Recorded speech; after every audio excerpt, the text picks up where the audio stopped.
गुरुचरणांना स्पर्श केला की अहंकार नाहीसा होतो आणि आत्मा शुद्ध व्हायला सुरुवात होते.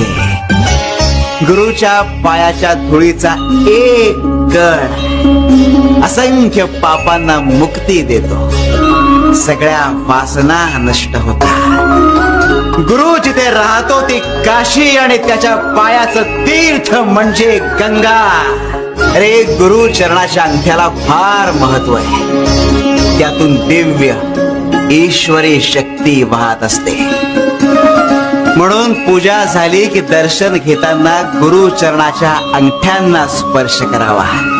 अरे वाद्य पूजा जरी दिसताना गुरु सेवा दिसली तरी वास्तवात ती भक्ताच्या भल्या करताच असते. म्हणून पूजा करताना गुरु चरणी लीन होऊन पूजा